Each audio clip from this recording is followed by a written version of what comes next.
정신과 의사가 여러분의 고민을 들어드립니다. 정신여고 시즌2. 안녕하세요. JYP 박재영입니다. 써니 이혜선입니다. 김병호입니다. 나 자꾸만 까먹어. 네. 그러고 보니 닥터 후시네요. 아, 그러시군요. 네. 네.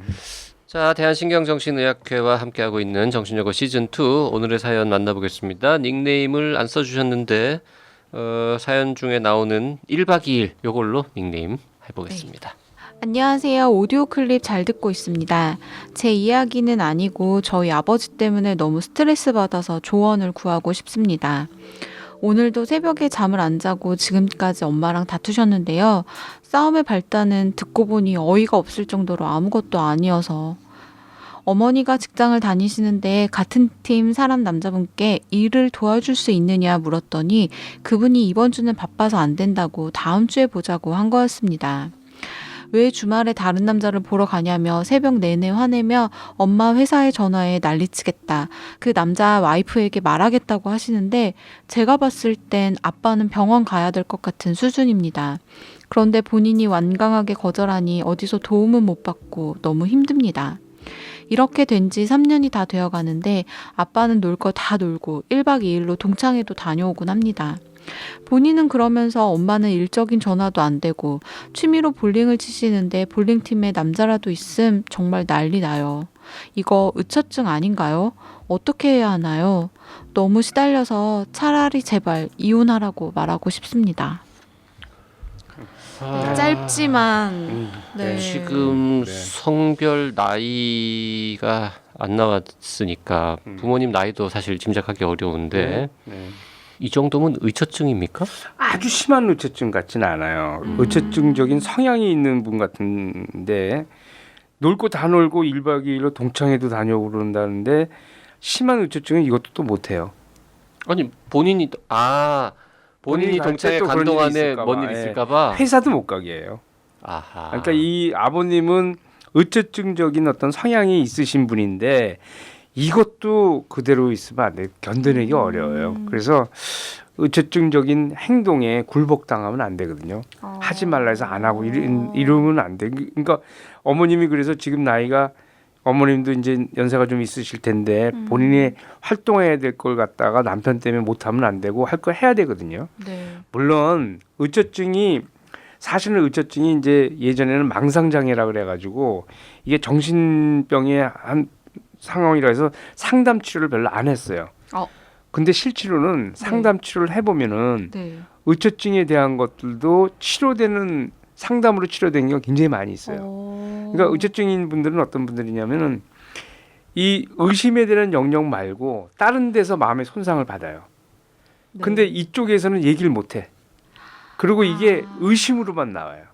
이런 경우가 많이 있기 때문에 혹시 이런 구도가 그러니까 아버님이 보통 때 어머니하고 관계 어떨지 모르지만은 그런 부분이 있는 경우라 그러면은 그러니까 심리적으로 해결할 수 있는 경우라 그러면은 상담을 통해서 해보고 만약에 안 하고 의처적인 성향이 있다거나 그 다음에 내가 추정하는 것보다 좀 심한 의처증이 있다 그러면은 그거는 강하게 대처하셔야 돼요. 자, 이 사연 보면 본인이 완강하게 거절하니 어디서 도움을 못 받고 점점점 이런 말이 있거든요. 분명히 말은 한 것 같죠. 이 자녀분이든 치료받으라고 그 가족들이 처음에는 이제 얘기를 하는데 나중에는 가족들이 거의 좀 호소하게 되고 사정하게 되거든요. 저는 그거 하지 말라 그렇게 얘기해요. 그 어떻게 치료받게 해요? 어머님이 아버님하고 관계에서 이 관계에 대한 걸 어머님이 결정하셔야 돼요. 이렇게 고통스러운 건 사실 건지 아니면 이렇게 하는 건 난 못 견디게 할 것인지 어머님이 결정해야 돼요. 못 견디게 할 것인지가 무슨 말이죠? 어머님이 난 이렇게 못 살겠다. 별걸 하든지 아니면 이혼하겠다든지 어머님이 결정하시면은 그거에 따라서는 뭘 할 수 있어요. 그 말씀은 병원에 안 갈 거면 이혼하자 이렇게 말하라는 뜻입니까? 뭐 꼭 그 얘기는 아니지만 어느 정도는 단호하게. 근데 으름장이어야 되는 건 아니더라도 아니죠. 나는 나를 의심하는 순간은 같이 지낼 수 없다. 뭐 이혼까지 아니 별거를 한다든지 뭐. 근데 별거를 하자거나 뭐 이혼 얘기를 꺼내면 그것도 남편께서 당신이 진짜 당신이 다른 남자가 있구나라거나 그런다 뭐 하더라도 더 황당하게 또 다 흘러갈 수도 한다 있잖아요. 하더라도 그 이제 제가 가끔 아까도 좀 그런 얘기했지만은 인간은 변하는데 언제 변하냐면 자기한테 불리한 것이 없어지거나 자기한테 유리한 거 있을 때 변화해요. 이 아버님한테는 내가 볼 때 어머님이 제일 소중한 사람일 거예요. 어머님이 소중해가지고 너무 소중하다 보니까 어머님이 어디 갈까봐 두려워하는 게 이제 의처증의 정체인데 문제는 본인이 제일 소중해하는 사람이 너무 고통스럽거든요. 인간이 제일 고통스러운 게 행동을 통제당하는 거예요. 이 어머니 행동 통제당하는데 의처증이 걸린 사람, 이 의심하는 사람의 의심 때문에 행동을 통제받는 거가 얼마나 고통스러운지 몰라요. 그러면 이거는 사실 어머니를 사랑하는 아버님이 해야 될 일이 아닌데 아버님은 지금 이게 병이나 병적인 어떤 상황 때문에 이런 거란 말이에요. 아버지의 변화는 절대로 그냥 상태에서는 안 변해. 어머님을 잃을 것 같을 때만 본인이 변해요. 그럼 그 진짜 어머니가 마음 굳게 먹고 실제 행동에 옮길 것까지 생각해서 해야 하셔야겠네요. 돼요. 그러니까 우리는 이혼하거나 별거가 목적이 아니라 아버지한테 제일 소중한 어머님이 떠나는 걸 방지하기 위해서 아버님이 본인 자신의 병적인 부분에 대한 거를 고쳐야 돼요. 그 힘 이외에는 아무것도 없어요. 근데 계속 이런 식이면은 우리 같이 못 산다. 그 엄포만 듣고서 남편이 쉽게 변하진 않을 거예요. 전혀 그 얘기 많이 했을 거예요. 그러니까 네. 실질적으로. 그러면 예. 이렇게 여쭤볼게요. 이게 어떻게 해가지고 뭐 엄포를 놓든 뭐 어떻게 해가지고 하여튼 뭐 병원에 갔어요. 같이. 그러면은 좋아지기는 합니까? 아까도 얘기했지만 많은 경우는 어떻게 해서 오냐면 정말로 어쩔 수 없는 경우에 와요. 이혼할 것 같으니까 오지 그냥 오는 경우는 많지 않고 어쩔 수 없이 왔는데 의심하는 분들은 본인이 약간 자기의 의심한다는 걸 자기가 의심하는 걸 알고 있어요. 봐봐요. 이런 거란 말이야. 의심한다고 하면서 절대 부인하고 이혼 안 해요. 아닌 걸 알아서. 그렇지. 이분은 그 어머님에 대해서 성적인 의심은 안 하지만 많은 경우는 그 사람하고 잤다고 생각을 해. 그리고 좀 지나면 또 딴 남자하고 잤다고 얘기하고 뭐 이 동네에도 몇 사람이 다 있어요. 저 관계가 의심하는 사람이. 근데 이혼을 안 해. 왜 이혼을 안 할까? 아니라고 아는 거예요. 불안이야 소름. 정체가. 불안이란 말이에요. 그러니까 나오는 거는 외도할 것 같은 두려움이 그런 단정적인 거로 얘기를 하고 그걸 갖고 공격을 하는데 많은 경우 이 의심을 갖고 공격하면 상대의 행동이 완전히 다 통제받아요. 그래서 불행한 상태가 돼. 옛날에 여성들인 경우는 이렇게 평생을 구타당하고 그러면서 살아요. 예. 통제. 여기서 이 그 의심으로서 옥죄이는 여기서 산다는 거는요.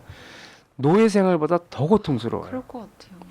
그 반대의 경우도 똑같습니까? 의부증이라고 하는 것도? 똑같아. 예, 똑같아서 의부증이나 의처증이 똑같은데 부부 상담하는 사람으로서는 거기에 원인적인 것이 있어서 그 의심을 하는 쪽에 마음에 상처가 있으면은 우리는 그거는 치료될 수 있다고 생각해요. 예, 상처가 있으면 관계 속에서 그러면 그걸 그러니까 중요한 거는 뭐냐면 그 마음의 상처가 중요한 것이지 결과로 나오는 얘기가 중요한 게 아니에요. 그 우리 닥터 후 선생님께서는 네. 부부 상담 뭐 많이 하시니까 이렇게 쭉 들어본 다음에 두 분은 도저히 안 되겠다. 그냥 헤어지시라. 이렇게 조언하는 경우도 있습니까? 아주 드물게 드물게. 100케이스 정도를 한다면 한두 케이스 정도가 있어요. 그거는 뭐냐면은 전혀 안 변하려고 할 때. 예. 안 변하려고 할 때. 양쪽 모두인데 뭐 한쪽에서. 대부분의 한쪽에서 안 변할 경우에는 하여튼 조금 좋아질 수 있는 어떤 방향으로. 난 어떤 경우도 협조하면 다 할 수 있다고 생각해요. 협조하면 어느 경우든지 다 할 수 있다. 다 찾아낼 수 있다고 생각해요. 저는 이 사안에서 궁금한 게 있는데요. 왜 3년일까요? 원래 의처증이 있으신 분들이라고 하면 어느 날 갑자기 생기는 거 아닙니까? 의처증은 어느 날 갑자기 생기는 거예요? 그렇죠. 이게 나이가 들어가면서 생길 수 있어요. 예. 젊었을 때부터 그럴 수도 있고 3년이 다 된다 그러면은 예전에 안 그랬다가 생겼을 거거든요. 이러면 이게 원인이 있을 수도 있어요. 3년 전에 아버지한테 어떤 마음의 상처가 되는 그 뭐 가족이 아니라 다른 곳에서도 그런 일이 있었을 수 있다? 여러 가지 원인이 있을 수 있는데 뭐 여러 가지 엄마하고 아버지의 관계 때문에 그럴 수 있을 수 있고 아버지의 어떤 상황이 나빠져서 그럴 수도 있고 네. 여기는 그런 얘기는 없지만 아버지가 술을 많이 먹어서도 올 수 있어요. 음. 알코올성 의처증도 있거든요. 알코올성 예, 예. 의처증. 그 다음에 치매가 걸리면서인데 아버님 지금 일하시니까 놀고 네. 다니는 게 치매는 아니겠지만은 뇌 기능이 떨어져가지고 오는 의처증도 있어요. 그래요. 치매에 대해서 되게 나이 많으신 분들, 할아버지 할머니인데 의처증, 의부증으로 고통받는 경우도 꽤 많이 있더라고요. 있어요. 네. 의심하시는 분도 고통스럽지만 정말 의심 받는 사람은 너무 힘이 들어요. 그 김병호 선생님처럼 이렇게 부부 상담 많이 하시는 분들이 더 많이 늘어나면 가정법원에 계신 분들은 좀 편하겠습니다. 근데 그 많이 안 늘어나는 거가 의사들이 잘 안 하려고 하고요. 부부 상담이 시간이 많이 걸리잖아요. 많이 걸리고 일반 상담은 혼자를 상대하잖아요. 그 사람이 한 사람의 아픔만 보면 되는데 부부 상담은 두 사람이 아프다고 격렬하게 싸우는 이 상황을 조정해야 되거든요. 굉장히 힘들어요. 에너지를 엄청 쏟으셔야 되겠네요. 자료가 이렇게 두 분이 이렇게 오셔가지고 자료를 할 때 나는 상담하기 전에 두 분의 자료를 쭉 보는데 두 사람의 과거서부터 부모 관계에서부터 모든 자료를 갖고서 이제 하거든.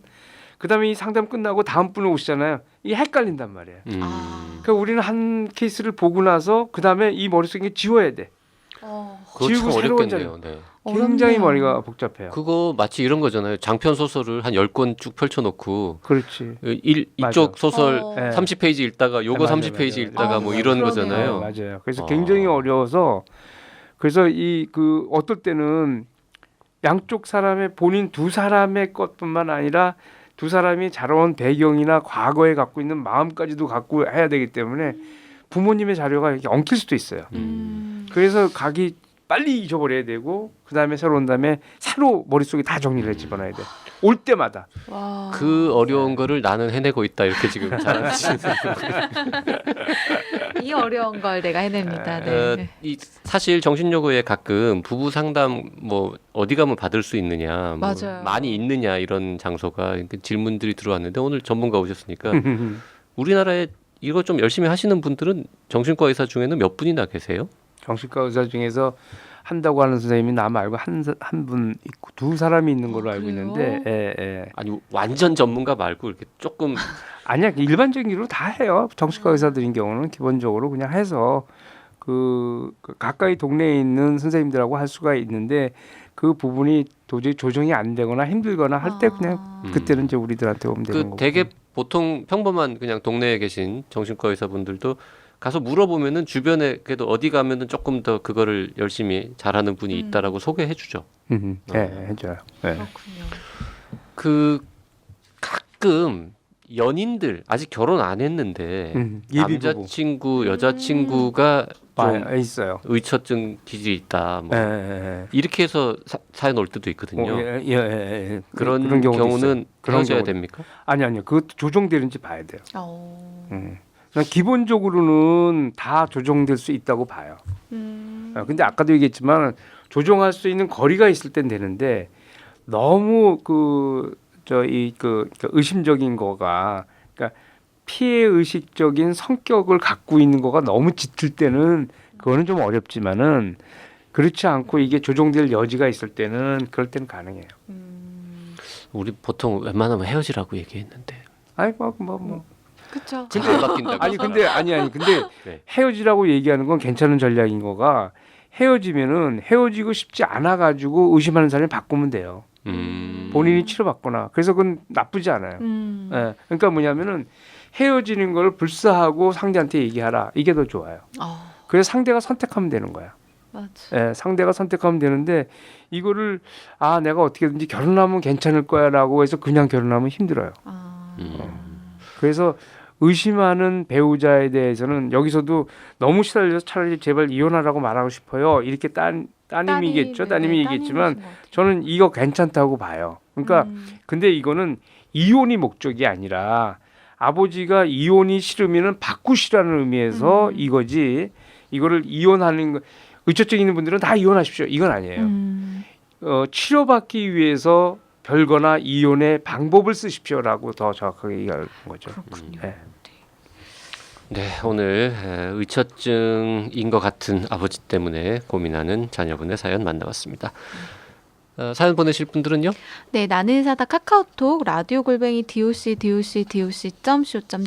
보내주시면 되고요. 사연을 보내실 때는 구체적인 사연과 원하는 닉네임을 함께 알려주시기 바랍니다. 사연이 채택된 분에게는 커피 쿠폰 2장을 드리고 있으니까 많이 많이 참여해주세요.